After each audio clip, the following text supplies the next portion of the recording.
Croyez aussi en moi. Nous savons tout que la mort est la phase de transition vers l'éternité. Et la mort est ce que la plupart des êtres humains craignent le plus. Est-ce que tu sais pourquoi? Car s'il est vrai que l'éternité est prête à nous recevoir, l'humanité n'est pas prête à y entrer parce qu'elle ne s'est pas préparée. La peur de la mort est si réelle que parfois même ceux qui prétendent croire au Christ pour la vie éternelle évitent le sujet. Mais paradoxalement, nous parlons d'éternité, nous savons ce que nous trouverons et nous sommes sûrs de la vie éternelle, mais nous abordons à peine le thème de la mort. Et que dire de ceux qui n'ont même pas la crainte de Dieu dans leur cœur? C'est pourquoi, lorsque l'inattendu arrive, les larmes et le désespoir prennent le dessus et ceux qui restent en vie font tout leur possible pour voir comment ils aident les morts dans l'au-delà. Mais c'est la grande vérité et le caractère inévitable de la vie terrestre tôt ou tard, nous devrons affronter l'éternité. Par conséquent, pour vivre la vie à la lumière de l'éternité, nous devons accepter que l'éternité est une réalité irréversible. Martin Luther a déclaré qu'il n'y avait que 2 jours à son ordre du jour aujourd'hui et ce jour-là. La vie terrestre, aussi longue ou courte soit-elle, dans la richesse ou la pauvreté, dans la santé ou la maladie, dans la jeunesse ou la vieillesse, est une brève période de temps pendant laquelle nous devons nous préparer à affronter Dieu face à face et à répondre personnellement pour notre vie actions accomplies dans la vie. Si l'éternité est prête à nous recevoir, êtes-vous prêt à y entrer? Jésus nous dit, ne laissez pas votre cœur se troubler, vous croyez en Dieu, croyez aussi en moi. 2. Jésus clarifie nos doutes sur l'éternité. 2. Dans la maison de mon Père, il y a plusieurs demeures. Si ce n'était pas le cas, je vous l'aurais dit. Certains ici présents se demandent sûrement comment puis-je être sûr que l'éternité existe. Et s'il existe, que puis-je y trouver? Je répondrai brièvement à ces 2 questions. Tout au long de l'histoire et indépendamment de la culture, de l'éducation, de la langue, de la nationalité et du sexe, l'humanité tout entière a certaines croyances concernant l'au-delà.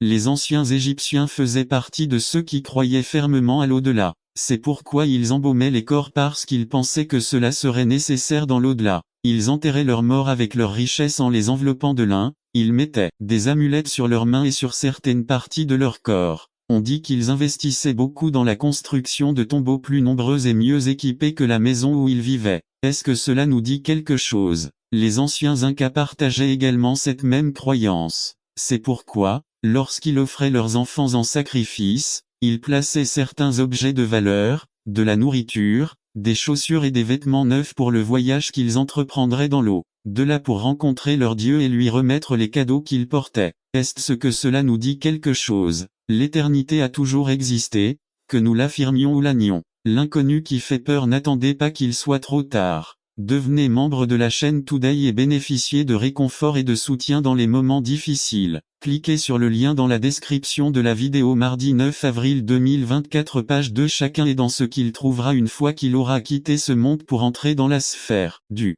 monde invisible. Laissons la Bible clarifier nos doutes sur ce que nous pouvons trouver. Apocalypse 20, 15. Et je vis les morts, grands et petits, debout devant Dieu, et les livres furent ouverts, et un autre livre fut ouvert, qui est le livre de vie, et les morts furent jugés d'après les choses qui étaient écrites dans les livres, et quiconque ne fut pas trouvé écrit dans le livre de vie fut jeté dans l'étang de feu. Apocalypse 21, 4. Je vis un nouveau ciel et une nouvelle terre, car le premier ciel et la première terre ont disparu. Voici, le tabernacle de Dieu est avec les hommes et il habitera avec eux. Dieu essuiera toute larme de leurs yeux et il n'y aura plus de mort, ni de pleurs, ni de douleur, parce que les premières choses sont passées. Nous ne pouvons trouver que 2 choses: la vie éternelle, c'est-à-dire le ciel, et la mort éternelle, c'est-à-dire l'enfer. Je sais que cette dernière ne plaît à personne, c'est pourquoi, cet après-midi, le Seigneur vous dit que vous pouvez vous préparer à rencontrer l'éternité. Parce que dans la maison de Dieu il y a plusieurs demeures et il vous en offre une pour que vous puissiez demeurer avec lui dans l'éternité. 3. Jésus établit la bonne direction pour entrer dans l'éternité sans crainte. 1b. Si dire que toutes les religions mènent à Chaîne Today et bénéficier de réconfort et de soutien dans les moments difficiles. Cliquez sur le lien dans la description de la vidéo. Mardi 9 avril 2024, page 1. Alas, nombreux incroyants remplissent les églises aujourd'hui. Par vaine gloire, ils présentent une acceptation extérieure de Dieu. Ils disent qu'ils sont des disciples de Dieu, mais ils ne sont pas des disciples du Dieu tout-puissant de la Bible. Ils ont créé un nouveau Dieu, un petit Dieu qu'ils peuvent contrôler. Ils en viennent aux miracles de la Bible et disent qu'ils peuvent tous être expliqués par les sciences naturelles. Ils abordent la personne du Christ et disent qu'il était un homme bon et digne d'être imité, mais qu'il n'était en aucun cas Dieu. Pouvez-vous voir ce qu'ils font? Ils recréent ce que signifie la Bible et en changent le sens. Ils rétrécissent le grand Dieu de la Bible, ils suppriment la crainte de Jéhovah. On dit qu'il n'y a pas d'enfer et que tout le monde ira au paradis. Mes frères, vous pouvez dire ce que vous voulez de votre Dieu car vous l'avez créé et vous le contrôlez. Ils le font petit pour pouvoir l'insérer dans leur logique humaine. Ainsi, nous pouvons voir que cette acceptation de Dieu est en réalité un rejet du Dieu vrai et vivant et la création d'un petit Dieu qu'ils peuvent dominer. Bien que cette pratique soit typique des incroyants, je crois que les enfants de Dieu le font aussi dans une certaine mesure. Nous ne nous soumettons pas automatiquement à son autorité toute puissante. Nous résistons à la seigneurie de Dieu parce que nous voulons être le capitaine de notre vie. 3. La troisième réaction est d'accepter le Dieu de la Bible dans toute sa grandeur et de tomber devant lui avec admiration. C'est l'émotion et l'attitude de Paul lorsqu'il s'exclame « Ô accent circonflexe profondeur de Dieu ». Il dit qu'il y a une infinité en Dieu qu'il ne peut pas comprendre avec les limites de sa logique humaine, mais il aime Dieu et sait qu'il est vrai. Il est étonné devant lui. Avec la vieille nature le vieux Matthieu, il est impossible de donner à Dieu la grandeur et la gloire que son nom mérite. La vieille nature est trop fière pour se tenir en admiration devant Dieu. Il exige de tout comprendre avec son esprit de nain. Il pense que personne ne peut être plus grand que lui.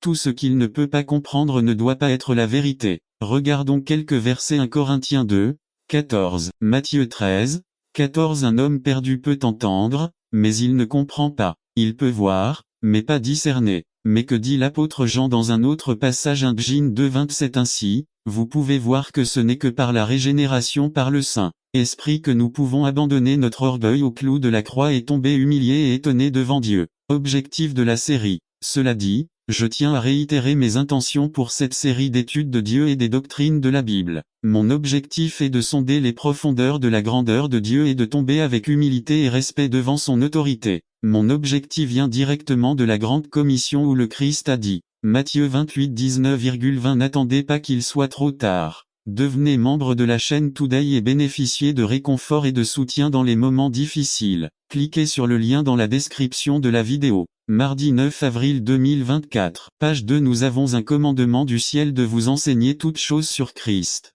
C'est mon intention de réaliser cela. Permettez-moi de préciser que la simple connaissance n'est pas mon objectif. 1 Corinthiens 8, 1. Ce n'est pas seulement la connaissance de la vérité divine que je recherche. C'est de l'amour de la vérité de Dieu dont nous avons besoin. Ni la bonne ni la mauvaise théologie ne nous donne la connaissance de Dieu qui change le cœur d'une personne. Psaume 34, 8. Il existe une connaissance qui ne s'acquiert qu'en l'aimant. 5 secondes avec du miel sur la langue vous en apprendront plus sur la douceur qu'un cours de 10 heures sur le goût du miel. Tant que vous n'aurez pas goûté à la douceur de Dieu, toute la théologie du monde ne changera pas votre âme. Conclusion. En conclusion, ne soyez pas offensés par la parole de Dieu si vous ne parvenez pas à la comprendre pleinement. Au lieu de cela, appréciez avec admiration la grandeur de Dieu et soyez humiliés devant lui. Goûtez sa bonté et sa gloire dans sa grandeur. N'attendez pas qu'il soit trop tard. Devenez membre de la chaîne Today et bénéficiez de réconfort et de soutien dans les moments difficiles. Cliquez sur le lien dans la description de la vidéo. Mardi 9 avril 2024 page 3 Girtowin résumé. L'importance d'être préparé pour la bataille contre l'ennemi. Connaissez les armes de votre milice par Carlos Rio Texte. Éphésiens 6 10 à 11 Introduction. Nous devons nous habiller convenablement. Aucun soldat n'apparaît sur le champ de bataille avec un quelconque vêtement. Les vêtements ont été préparés par Dieu lui-même, car autrement il ne résisterait pas aux attaques de l'ennemi. Il les a préparés à aller sur le champ de bataille et non seulement à l'affronter mais à le vaincre. Et nous sommes volontairement soldats du Christ. À nous luttons contre le péché. B. Christ a remis la victoire entre nos mains. Col. 2, 15, 2. Objectif de bataille. A connaissez leurs astuces. B. Enlever ce qui nous appartient. 1. In prière, jeûne et intersection continue. C'est être capable de résister et d'être ferme. L'ennemi peut nous faire tomber à terre dans la position que nous occupons mais il ne peut pas gagner la guerre contre nous deux. Résister les mauvais jours. Lorsque le conflit doit être plus dur, à cause de persécutions ou de procès. Une de ces machinations est de nous convaincre que nos adversaires sont humains. C'est pour cela que nous ne pouvons pas sortir avec une partie de notre équipe. Qu'était-ce qu'une armée? Et comment fonctionnait-il? A. Les soldats de l'armée se sont regroupés en troupes bien organisées sous les ordres d'un chef. B. Contre Benjamin, lorsqu'il était prêt à se battre, les Israélites consultèrent Jéhovah. Juge 20 23,27, 28. C. Contre les Philistins, si le conflit ne pouvait être évité, ils invoquaient l'aide de Dieu en offrant des sacrifices. 1 Sam 17, 8,9, 13. D. Des éclaireurs ont été envoyés pour connaître la capacité de résistance. N'attendez pas qu'il soit trop tard. Devenez membre de la chaîne Today et bénéficiez de réconfort et de soutien dans les moments difficiles. Cliquez sur le lien dans la description de la vidéo. Mardi 9 avril 2024, page 1. Divers autres exemples. Et le verre à vitre, qui est transparent à la lumière visible mais opaque à une large gamme de rayons ultraviolets, en particulier ceux de faible longueur d'onde. Le quartz est transparent à toute la gamme des rayons ultraviolets naturels. La lumière nécessite une certaine forme d'énergie. Une centrale électrique peut fournir du courant électrique car elle le génère à partir d'une certaine forme d'énergie thermique ou hydraulique. Cependant, les ampoules brillent, selon leur capacité à le faire. Illustration. On raconte l'histoire d'un homme qui a décidé d'utiliser un générateur électrique pour éclairer une pièce où il voulait organiser une fête. Il a branché une ampoule au générateur électrique et, à sa grande surprise, il n'a pas obtenu le degré d'éclairage souhaité. Il a commencé à se plaindre que ce générateur était inutile. Le problème ne venait pas du générateur mais du type d'ampoule qu'il avait utilisé, une ampoule de 25 watts. Que votre lumière brille devant les hommes, afin qu'ils voient vos bonnes œuvres et glorifient votre Père qui est aux cieux. Matthieu 5,16. C'est notre responsabilité et nous devons lui accorder l'importance de l'affaire. L'huile de la lampe posée sur le pied de lampe n'est pas forcément visible par les personnes présentes dans la pièce, mais le fait que la lampe éclaire montre qu'il y a de l'huile dans la lampe. Illustration. Il y a l'histoire d'un homme aveugle.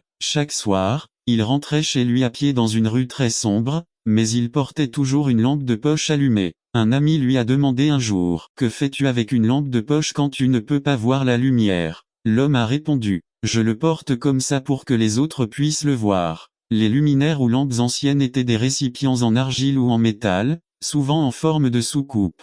La mèche flottait dans l'huile et la partie allumée reposait sur le bord de la plaque ou sortait par un trou spécial. N'attendez pas qu'il soit trop tard. Devenez membre de la chaîne Today et bénéficiez de réconfort et de soutien dans les moments difficiles. Cliquez sur le lien dans la description de la vidéo. Mardi 9 avril 2024, page 4. Illustration. Une lampe, imbibée de beaucoup d'huile et montrant une lumière particulièrement vive, se vantait que sa lumière était plus brillante que celle du soleil. Soudain, un fort courant de vent se produisit et la lumière de la lampe s'éteignit. Son propriétaire l'a rallumée et lui a dit: « Fini de vous vanter, désormais vous devez vous contenter d'éclairer en silence. Comprenez que même les étoiles n'ont pas besoin d'attirer l'attention. » Les chrétiens qui servent le Seigneur ne devraient jamais être fiers de leurs efforts ou des bonnes choses qu'ils font puisque la source de leur lumière vient du Dieu Tout-Puissant. Notre défi aujourd'hui est: lève-toi, brille car ta lumière est venue, et la gloire de l'Éternel s'est levée sur toi. Isaïe 61. N'attendez pas qu'il soit trop tard.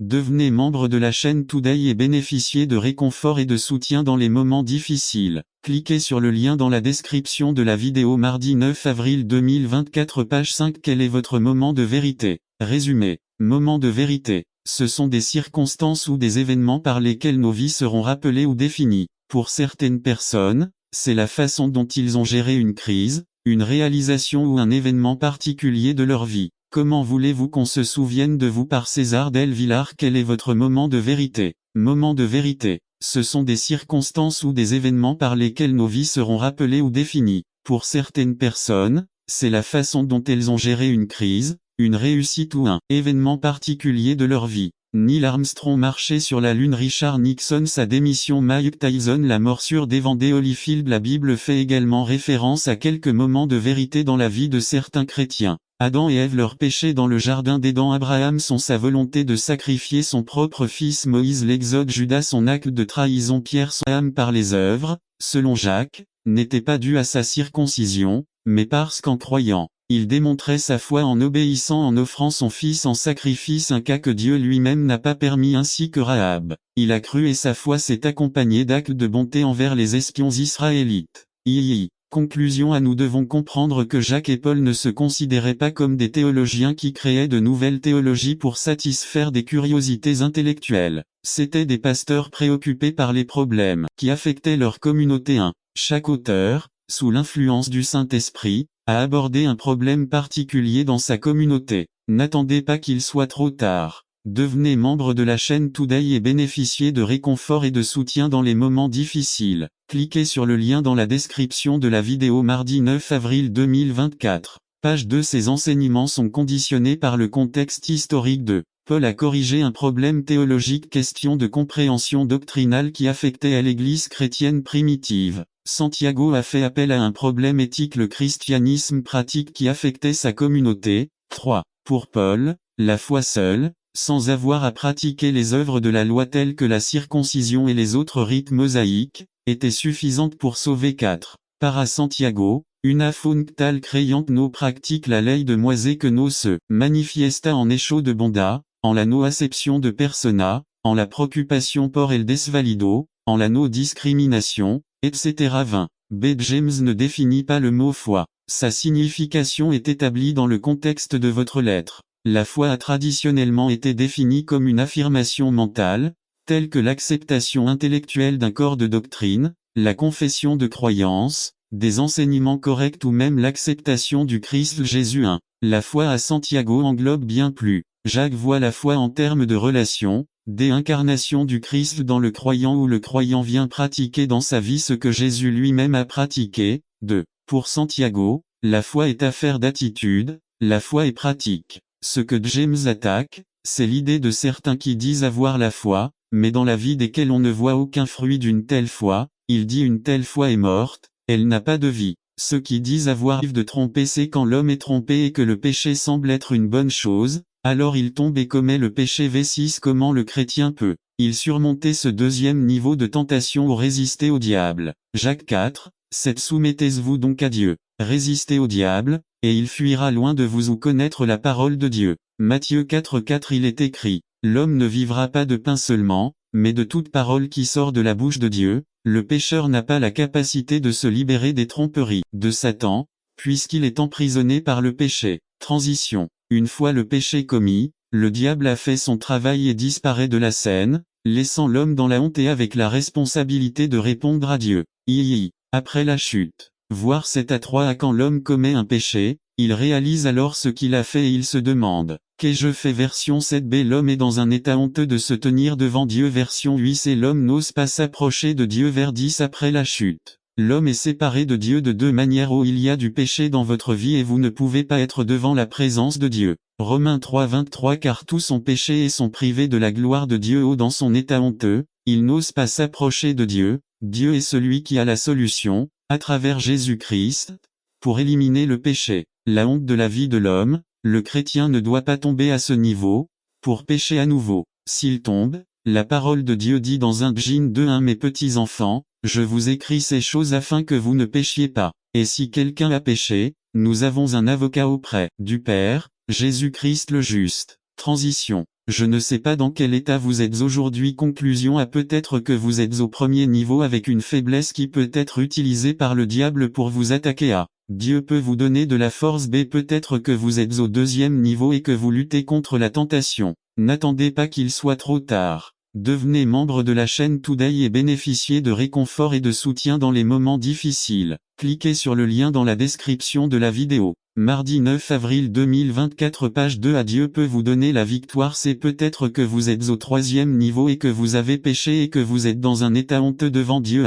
Dieu peut et veut vous pardonner. Venez à Christ aujourd'hui. N'attendez pas qu'il soit trop tard. Devenez membre de la chaîne Today et bénéficiez de réconfort et de soutien dans les moments difficiles. Cliquez sur le lien dans la description de la vidéo. Mardi 9 avril 2024. Page 3. Qui gravira la montagne de Jéhovah. Résumé. Pour voir Dieu, l'homme doit être transformé de son état de péché à un état digne d'être devant la présence de Dieu. Par Juan Alvelot. Titre. Qui gravira la montagne de Jéhovah. Texte. Apocalypse 21 1 à 8. Psaume 24 1 à 5. Introduction 1. Dans le livre de l'Apocalypse, Jean reçoit une vision précieuse de quelque chose que Dieu a préparé pour elle à venir, un avenir que nous croyons proche. Dans une vision, Dieu lui montre une nouvelle création et une grande et belle ville descendant des cieux de la présence même de Dieu.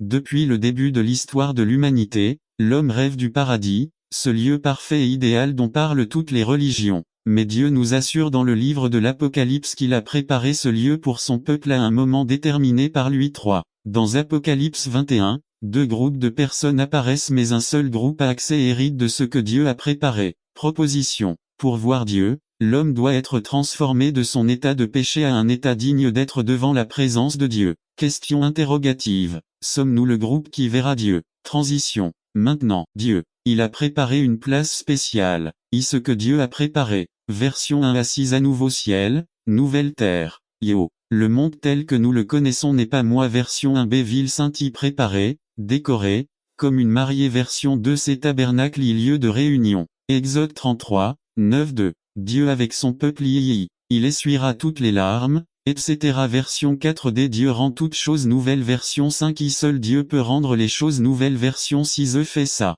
N'attendez pas qu'il soit trop tard. Devenez membre de la chaîne Today et bénéficiez de réconfort et de soutien dans les moments difficiles. Cliquez sur le lien dans la description de la vidéo. Mardi 9 avril 2024 page 1 Dieu l'a déjà arrangé. 1. Le salut est également prêt à. Le Christ a prononcé des paroles similaires sur la croix lorsque tout a été accompli. Il a dit, tout est accompli Jean 19:30.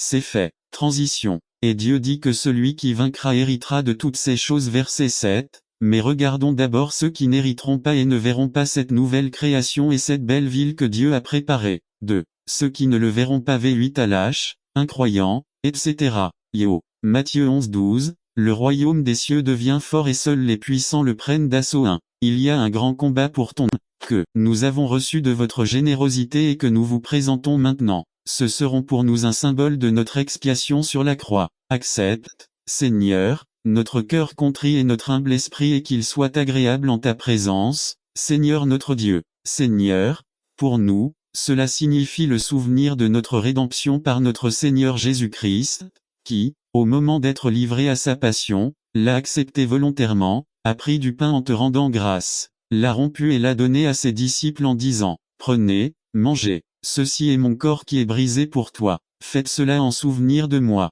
De même, il prit aussi la coupe, après avoir soupé, en disant, cette coupe est la nouvelle alliance en mon sang, faites-le chaque fois que vous en buvez, en mémoire de moi. C'est pourquoi, toutes les fois que vous mangez ce pain et buvez cette coupe, vous annoncez la mort du Seigneur jusqu'à ce qu'il vienne. 1 Corinthiens 11 24-26. Ô Seigneur, alors que nous célébrons maintenant le mémorial de la mort et de la résurrection de ton Fils, nous te remercions de nous rendre dignes d'être en ta présence pour célébrer ce sacrement. Après que Suzy et Gilberto aient participé à Tata, non, mais s'ils ne se repentent pas, ils perdront le ciel, car selon Jacques, celui-ci est aussi un transgresseur de la loi. C'est du lourd. C'est une matière lourde pour un esprit charnel. Il faut le cœur et l'esprit du Christ pour le digérer.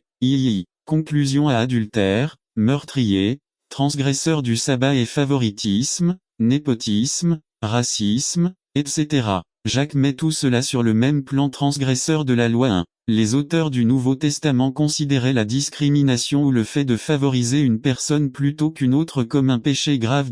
Galates 3 27-28 affirme que car tous ceux d'entre vous qui ont été baptisés en Christ ont revêtu Christ. Il n'y a plus ni juif ni grec, il n'y a plus ni esclave ni libéra, il n'y a plus ni mâle ni femelle car vous êtes tout un en Jésus-Christ. 3. Dans Colossiens 3:11, Saint Paul affirme que les barrières entre juifs et grecs, circoncis et incirconcis, analphabètes et instruits, esclaves et libéra, ont été brisées. Voir Éphésiens 2:11-22 pour savoir comment ces barrières continuent de subsister pour ceux qui n'ont pas Christ. B. La destinée du transgresseur, dit Jacques, est un jugement sans miséricorde. 2:13. Santiago pointe du doigt ceux qui agissent de la sorte. 1, 2:13. Car un jugement sans miséricorde sera rendu à celui qui ne fait preuve d'aucune miséricorde, et la miséricorde se glorifie contre le jugement. C'est le côté négatif de la béatitude de Matthieu 5:7. Bienheureux les miséricordieux car ils obtiendront miséricorde. 2. Ceux qui ne sont pas miséricordieux envers les plus défavorisés de la société ou de l'Église ne peuvent pas attendre la miséricorde de Dieu,